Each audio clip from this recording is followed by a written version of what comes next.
Hello YouTube, back once again with my iZombie reviews. Here we are with episode 5, Love and Basketball, and I can say another great episode of iZombie. In this episode, Liv cheats the brain of a kid's basketball coach, and yeah, this led to some pretty funny scenes. Mostly when Liv gives a pep talk to Major, and Major, who's admits that he wants to be with Liv again. Just be like, instead of being like annoyed by her brain, he's actually kind of enjoying it. Is kind of just smirking during her entire speech, which was pretty funny. So really that was a lot of fun. Seeing Major finally somewhat happy again was really nice, and him and Liv, or Rose McIva, the both of them had great chemistry with each other, and were tons of fun. It was really heartwarming when Liv, trying to emotionally help Major, like puts him in charge, like, of the kids basketball team. That was really nice. What else this week? What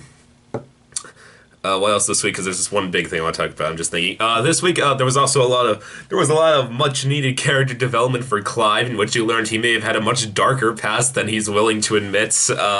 Probably, it seems to me, have been abused as a child, but yeah, that pretty much seems to be what it is. So I'm glad. It's nice to see Clive get some development. That and Clive may finally be starting to get into the figure out about the zombies, because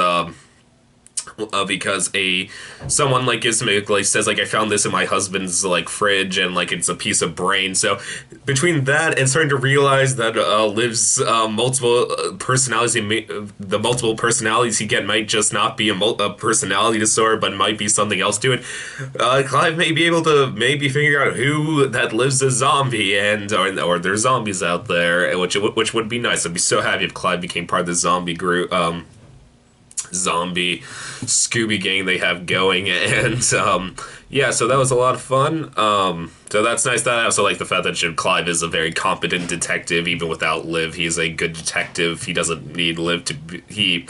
It's not like Liv is the only reason he's good at his job. I like anytime it shows, no, he's a actual detective. And so there's that. And the other great part of this episode, of this week's episode, was probably the highlight was when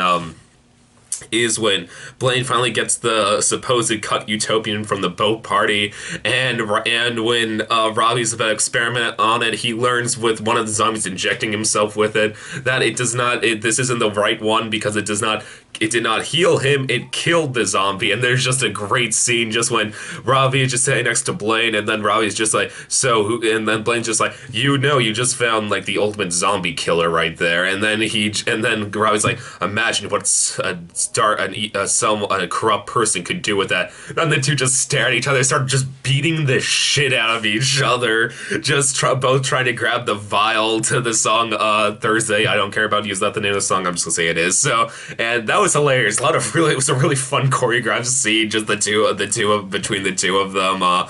Really hilarious and just tons of fun. That I just love when Major broke it at the end. Blaine kind of looked like he didn't care. Like, he was almost like, well, that happened, didn't it? I thought that was really funny. So, yeah, really good episode for comedy, really good character development, and nice to see Major not so broken anymore. That was nice. And actually kind of enjoying the fact that Liv's a zombie. That was also pretty funny. Yeah, so all around, just a pretty great episode of iZombie. YouTube, as always, please subscribe, and I'll see you next time. Okay, bye.